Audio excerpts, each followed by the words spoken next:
What is up, guys? It's your boy Rick Kakis, and today we have a brand new Xur Inventory review for the weekend of June 21st to the 24th, and so let's get started. Now, first things first, as for the location, after the Final Shape update, Xur is going to be in the same place in the tower every single weekend. Another thing is that I actually got a brand new mic, so guys, please let me know, do I sound better, do I sound worse, or just the same? But let's take a look at what Xur has. Firstly, for the exotic catalysts, oh my god, dude.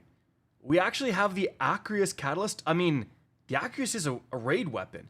This is probably one of the best catalysts, like, in terms of improving a weapon in the game for, like, how much extra damage you get. So, increasing ammo reserves is huge. Remember, the Acreus is a heavy shotgun. And adding Trench Barrel, guys, literally this week with Arcburn, the Acreus was the best weapon in the game, at least this is what my team used and so on, for beating the second boss of the new raid. So this is an extremely good buy. It's massively going to improve your damage. The Acreus, it's not always super meta, but man, when it's good, it's amazing. And now the Mida Catalyst, definitely not quite as incredible there. Now in terms of the armor, we have a 66 Shards of Galanor, Intellect, Strength, Resilience, Mobility.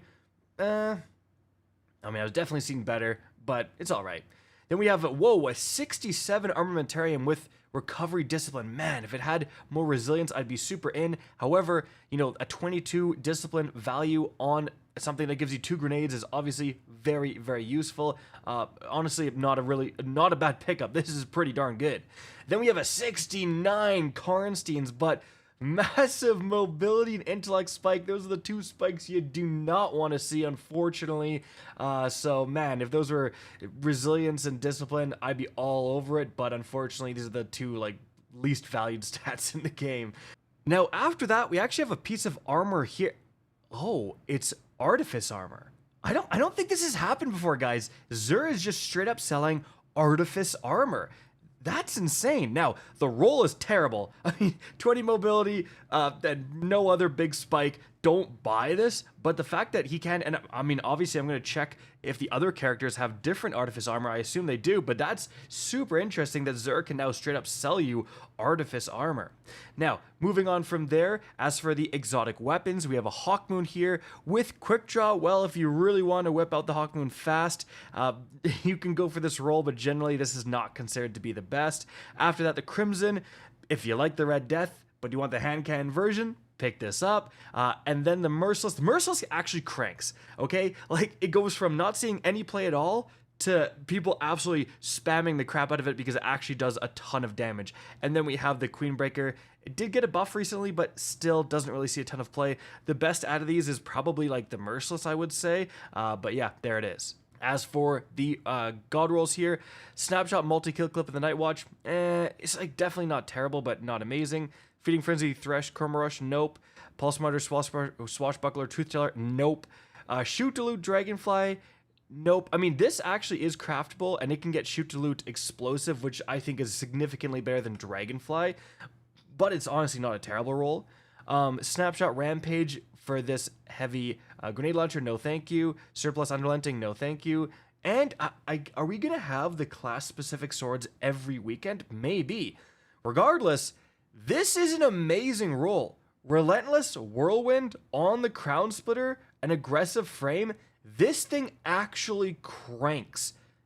I would highly recommend you pick this up if you have a Titan, because remember, you can only use this with a Titan. But yeah, Relentless Whirlwind with the Crown Splitter, the craftable version of the Crown Splitter actually cannot get this roll.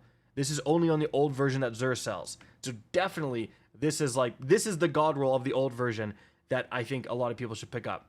Now, as for the armor, first of all, let's take a look at how rare this set is. So, this set was originally introduced back in Season 2, Curse of Osiris, baby, and then it was reintroduced in Season 15. This is actually a very rare set, with only 32% of Guardians having access to this very helmet. Normally, when we see stuff being sold by Xur, it's like 40-50%, so 32% is very, very low. 100%, pick this up for the transmog. It is a rare set for sure. Now, as for the actual stats, 65 way too much mobility. 68, really not the spikes where you want to see, unfortunately. 64, way too much mobility, and then way too much intellect, and then 65, not really that spiky and too much mobility, just the exact wrong stats you want to see for the Titan. Let's check the Warlock. All right, for the Warlock, first of all, yeah, another piece of Artifice armor here. Terrible roll here, but super interesting that we now have a chance for Xur to just be selling Artifice armor for each character. That's crazy. Now, as for the rest of the armor, 64, really not spiky where you want to see it. 67, which is a very high overall stat, but too much mobility, not really too spiky. 66, discipline, recovery, a little bit, honestly not a bad piece. I would say this is now in the realm of good, but I've definitely seen better. 64, too much mobility. Bungie wants the max mobility rolls this weekend as well. And then, of course, we have the sword, energy transfer, flash, counter, not what you want to see on the Eternity's Edge. Let's check the Hunter. All right, for the Hunter, first of all, for the helmet, this is definitely better. Mobility spike, discipline spike, a little bit of recovery, but 63 is unfortunately on the lower end. You know, if this was 66 and stuff like that, it'd be way more hyped. Still, if you're really desperate for a piece of Artifice armor, this is probably the best one of the weekend. Now, in terms of the rest of the armor here, we do have 65, intellect spike, no thank you. 66, strength, resilience, mobility, not that amazing, unfortunately. 66, everything but mobility, intellect. This is a little bit better. I mean, too much strength, to be honest, however. And then 66, massive strength and resilience. I mean, if you really want the strength for some reason, normally you don't need strength because you're using a class ability to get your melee back, but potentially you might want this if there's a certain build where you're not doing that. Regardless, then we have the Quick Fang here with energy transfer on guard, and not really super interested by that. So overall, guys, definitely highlight of the weekend is the Aqueous Catalyst. This is like, you should pick this up 100%. Like, increasing the amount of ammo you get with your heavy shotgun that cranks, and adding Trench Barrel, which gives you a 50% damage boost for 3 shots. Man, it's going to increase the damage with the Aqueous. Like, it's crazy damage.